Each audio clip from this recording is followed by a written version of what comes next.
How to block artists on Spotify.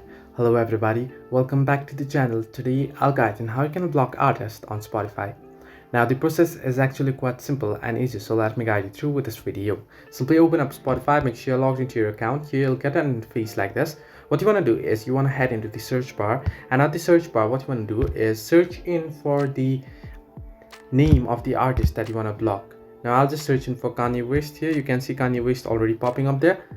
Simply tap on the profile of the artist or the name of the artist and their profile will open up. Now once the profile of the artist opens up, you can see the three dots option along with the follow option. You can see the follow option there, and beside it you can see the three dots option.